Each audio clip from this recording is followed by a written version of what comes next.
Social media and human resources. Social media can be used for finding employees prospects, for recruiting candidates, and in some organizations for candidate evaluation. Social media is also used for employee communication using internal personal sites such as my site and my profile in SharePoint or other similar Enterprise 2.0 facilities. The rest of social media and human resources concern the possibility of error when using sites such as Facebook to form conclusions about employees. A second risk is that the social media sites become too defensive as a defender of belief or is obviously disseminating an unpopular management message. How do social media information systems increase social capital? Karl Marx defined capital as the investment of resources for future profit. The traditional definition refers to investment into resources such as factories, machine, manufacturing equipment, and the like. Human capital in the investment in human knowledge is skill for future profit. According to Nanlin, social capital is the investment in social relation with the expectation of return in the marketplace. What are the value of social capital? According to Nanlin, social capital adds value in four ways. Number one, information. Two, influence. Three, social credential. And four, personal reinforcement. Relationship in social network can provide information about opportunities, alternative, problem, and other factors important to business professionals. They also provide an opportunity to influence decision makers at one's employer or in other organizations who are critical to your success. Such influence cuts across organizational structures, such as reporting relationship. Being linked to a network of highly regarded contacts is a form of social credential. You can tell in glory of those with you are related. Others will more inclined to work with you if they believe critical personnel are standing with you and may provide resources to support you. Finally, being linked to social network reinforces a professional image and position in an organization or industry. It reinforces the way you define yourself to the world and to yourself. According to Hank Flapp, the value of social capital is determined by the number of relationships in a social network, by the strength of those relationships, and by the resources controlled by those related. For most of us, the network of our current professional contact provides the most social capital. How do social networks add value to business? Historically, organizations create social capital via salespeople, customer support, and public relations.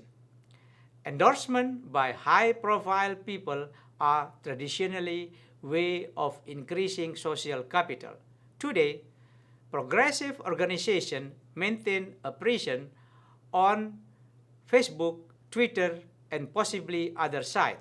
They include links to their social networking presence on their website and make it easy for customers and interested parties to leave comments.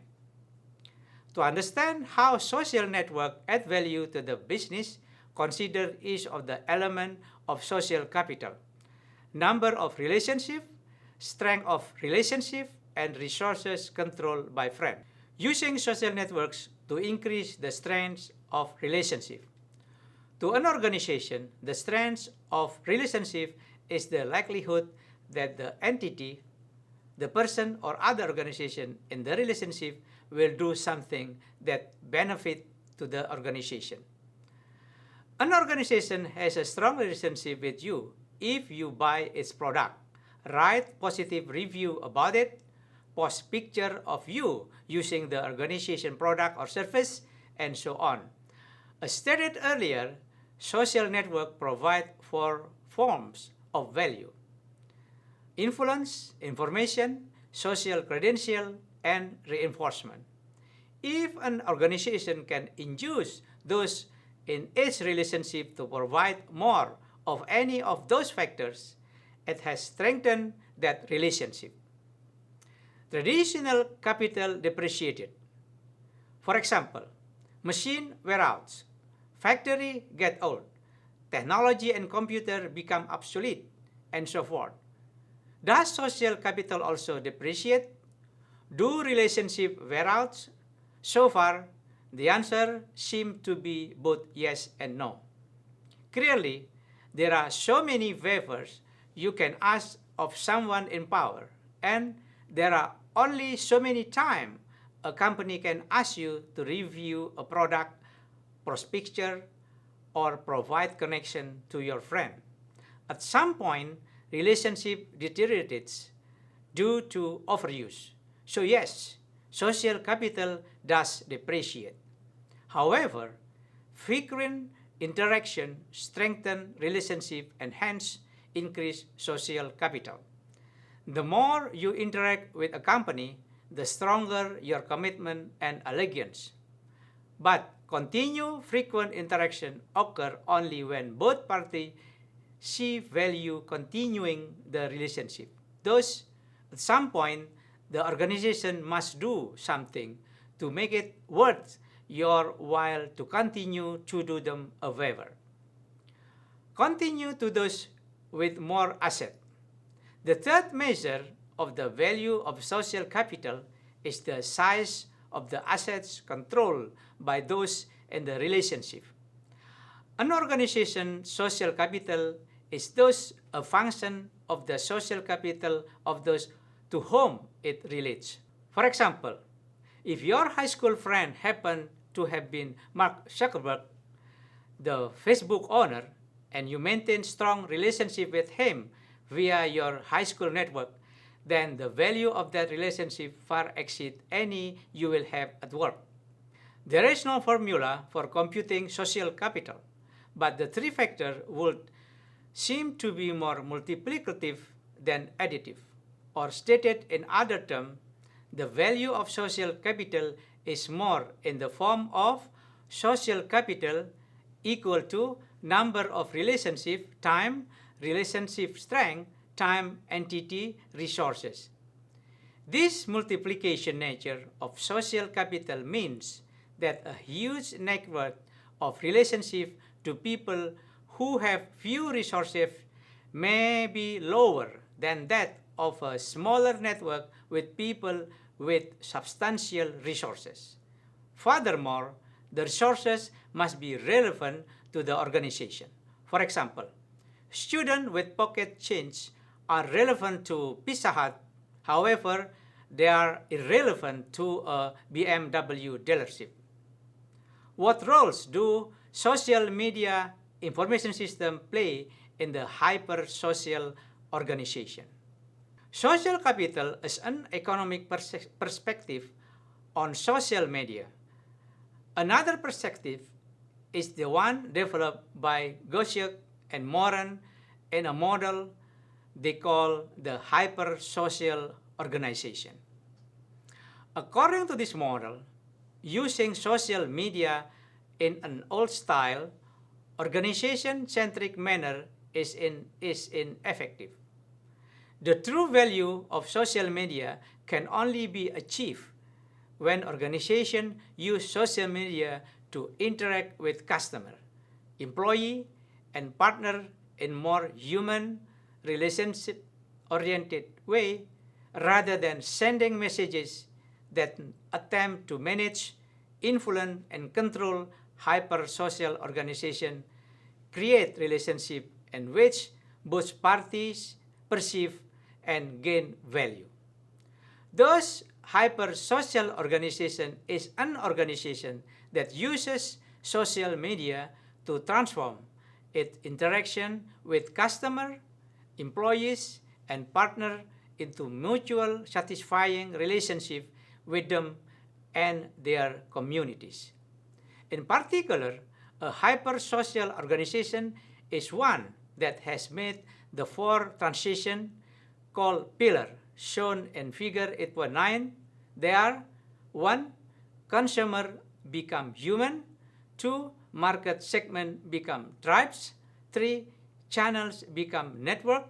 And 4. Structure and control become machines. The concept and language of this model are marketing oriented. But in this model, marketing is broadly conceived to pertain to employees and partners as well as customers. According to Geshup and Moran, another key difference is that channel transmit data, where network transmit knowledge. Actually, many consumers would disagree that ads at least carry data. They carry the subliminal message that if you buy that car or pen or soap, you will be handsome, admired, or clean and happy.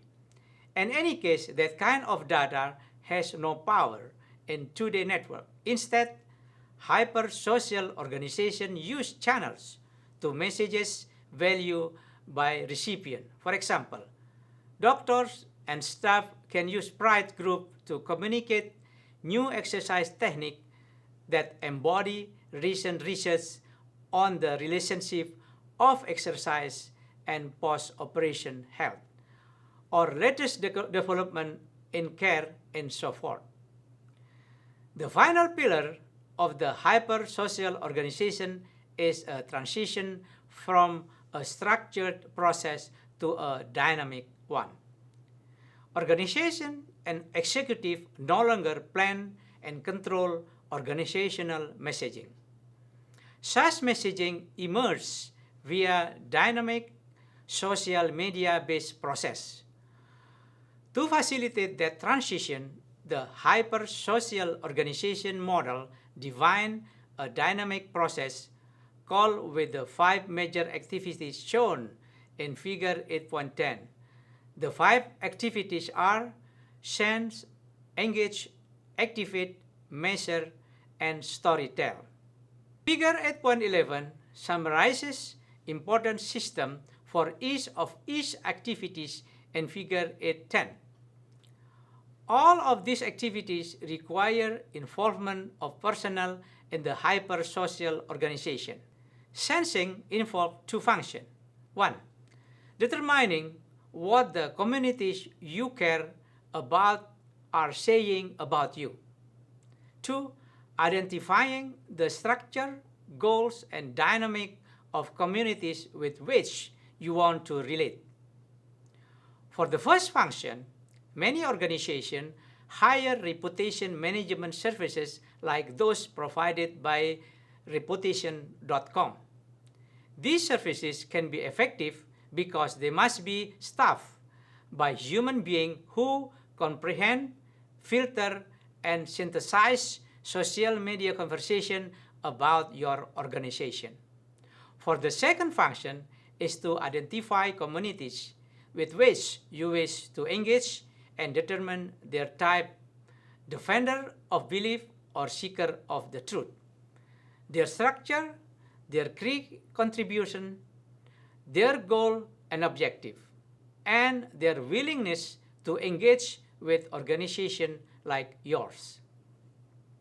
Once you have identified your important communities and have a plan, the next activity is to engage with those communities by creating relationships. Today, organizations are using Facebook, Twitter, LinkedIn, and others for this purpose. They also support employee and partner blogs and other social media.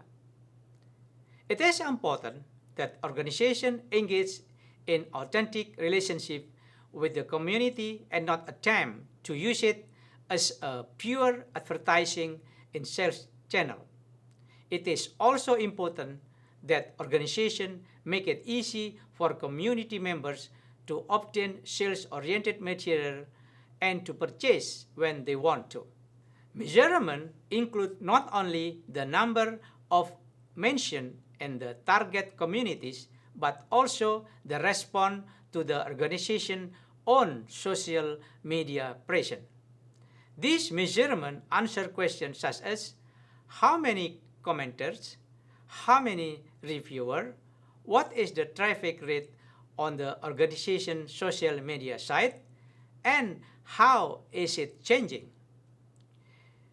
Gysiuk and Moran caution that such measurements are likely to overlook the active lurker, someone who reads, consumes, and observes activity in one social medium and then broadcasts it in some other medium.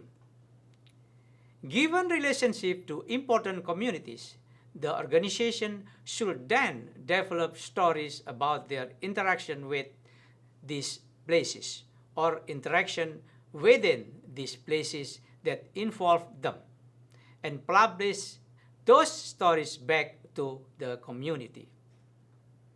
The web and later social media revenue model came into existence around the turn of this century, with a set of developments that were referred to as Web 2.0.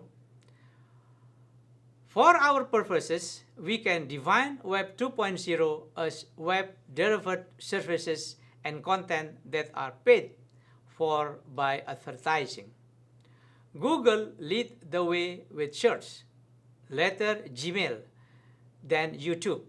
Today, it does not seem any great insight to realize that if someone is searching for Oracle CRM, that they might be interested in Oracle ads or ads for CRM product from other vendor.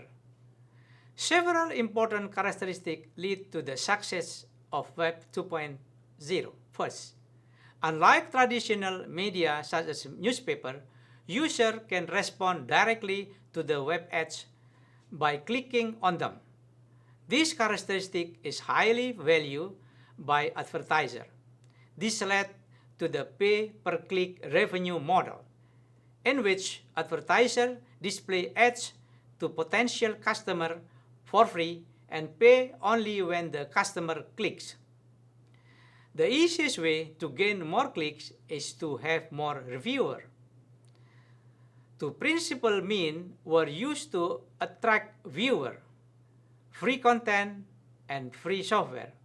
Over time, it became clear that interesting free content was strongly attractive bait for viewers and hand ad clickers.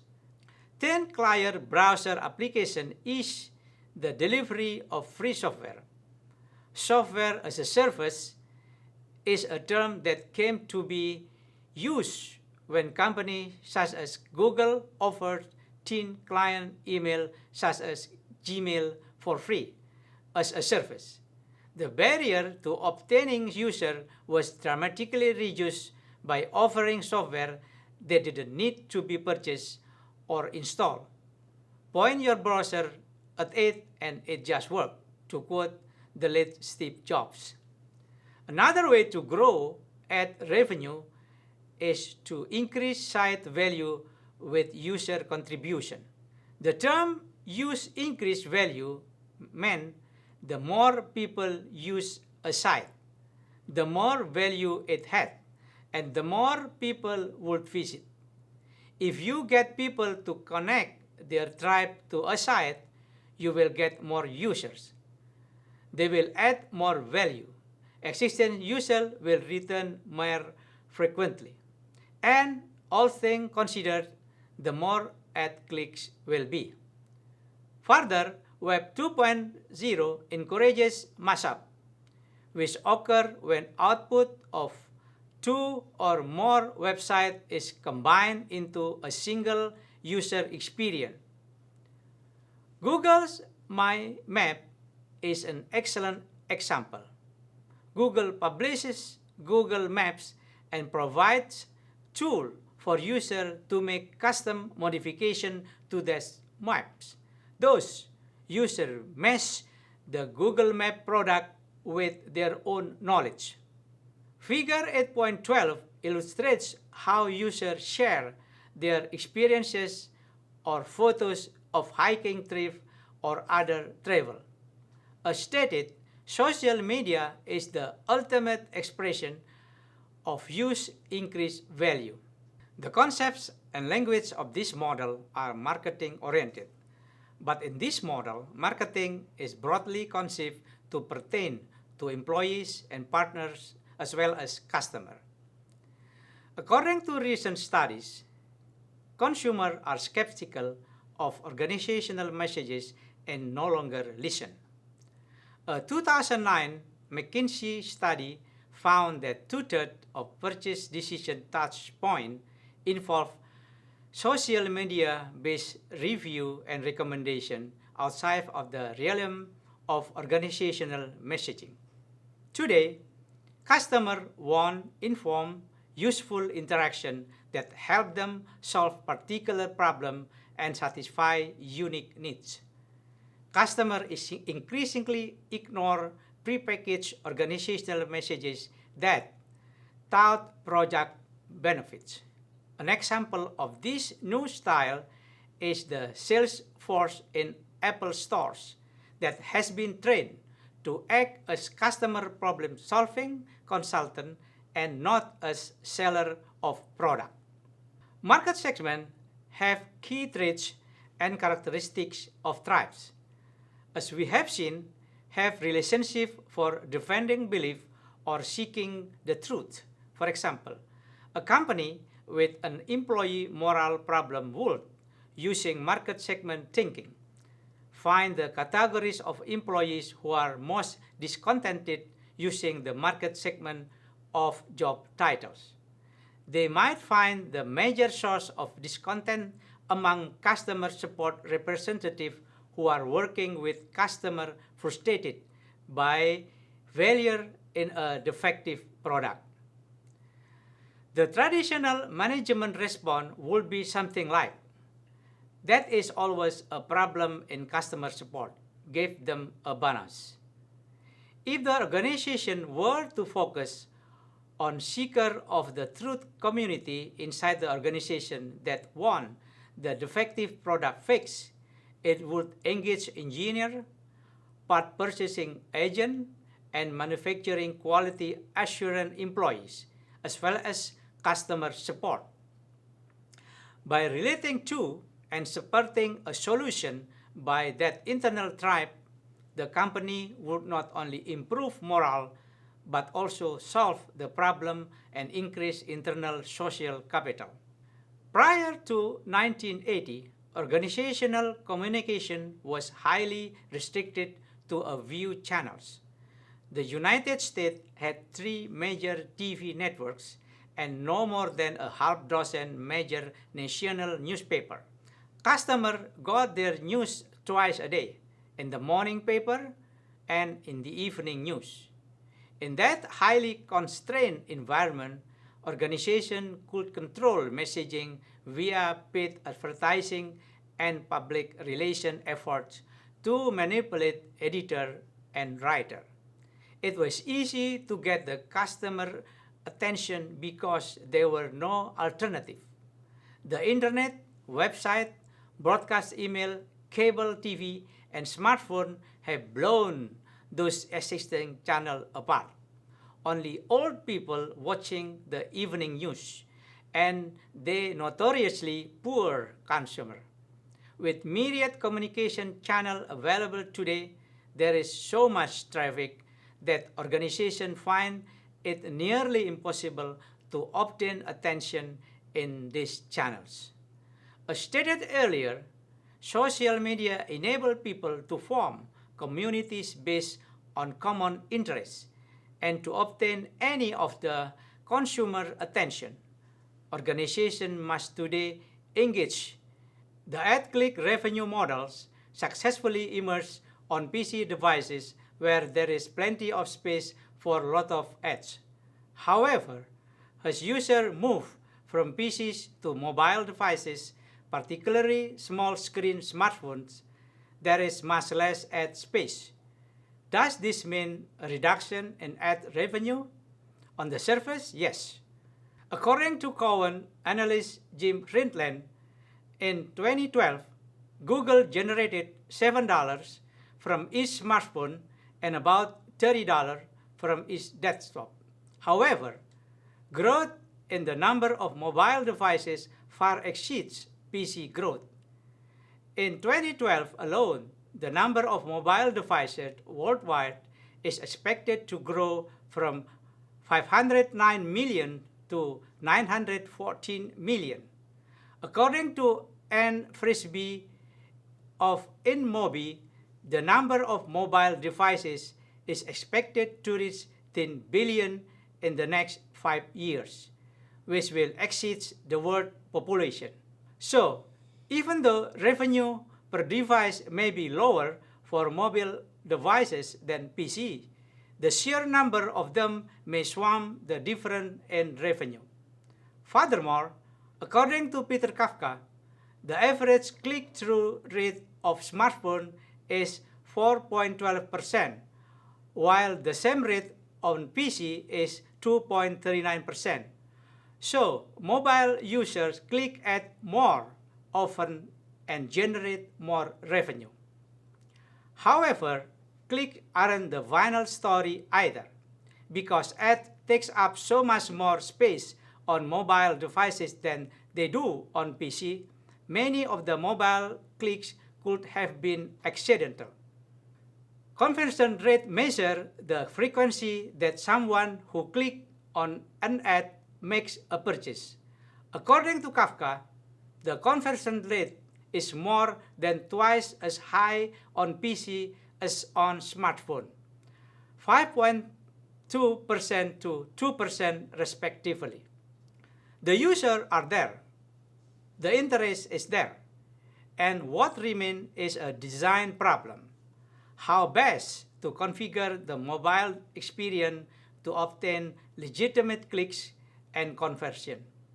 The computer industry is superb at solving design problem. Given the current dynamic revolution of mobile interfaces and experiences, active, interesting, and compelling way of presenting ads in iOS or Android or Windows 8 environment are just around the corner. 20 years ago, most organizations managed all public and internal messaging with the highest degree of control. Every press conference, press release, public interview, presentation, and even academic paper needed to be pre-approved by both the legal and marketing department. Such approval could take weeks or months. Today, progressive hyper-social organizations have turned that model upside down. Employees are encouraged to engage with communities, and in most organizations, to identify themselves with their employer while doing so. All of this participation, all of engagement came with risk. The first step that any hyper-social organization should take is to develop and publicize a social media policy with a statement that delineates employees' rights and responsibility. Intel Corporation has pioneered open and employee-trusting social media policies, policies that continue to evolve as they gain more experience with employee-written social media. The three pillars of their policy in 2012 are: 1. Disclose, 2. Protect, and 3. Use common sense. Those are further developed as shown in Figure 8.13. The first element, disclose, calls for transparency and truth. Second element, protect, social media contributor and their employer should be open and above board. If you make mistake, don't complicate. Instead, correct it. Apologize and make amends. The social media is too open, too broad, and too powerful to full. User-generated content, or UGC, which simply means content on your social media site that is contributed by non-employee user, is the essence of social media relationship. As with any relationship, however, UGC command can be inappropriate or excessively negative in tone or otherwise problematic. Organizations need to determine how they will deal with such content before engaging in social media. The major sources of UGC problem are 1. Junk and crackpot contribution, 2. Inappropriate content, 3. Unfavorable review, and 4. Mutinous movement. The first task in managing social networking risk is to know the sources of potential problem and to monitor sites for problematic content. Once such content is found, organization must have a plan for creating the organization response. 3 possibilities are 1. Leave it, 2. Respond to it, and 3. Delete it. If the problematic content represents reasonable criticism of the organization, product, or services, the best response may be to leave it where it is. Such criticism also serves as a free source of product review, which can be useful. The development team needs to know about it. Second alternative is to respond to the problematic content. However, this alternative is dangerous. If the response can be construed in any way, it can enrage the community and generate a strong backlash. If the response appears defensive, it can become a public relation negative. Deleting content should be reserved for contributions that are inappropriate because they are contributed by crackpot. However, deleting legitimate negative comment can result in a strong user backlash. MIS in 2024. So much change, for example, social media, hyper-social organization, Web 2.0, Enterprise 2.0, and so on. However, new mobile devices with innovative mobile devices user experience, coupled with dynamic and agile information system based on cloud computing and dynamic virtualization, guaranteed that monumental changes will continue to occur in between now and 2024. Mobility plus cloud plus social media mean fascinating opportunities for your non-routine cognitive skill in the next 10 years. This is the end of chapter 8.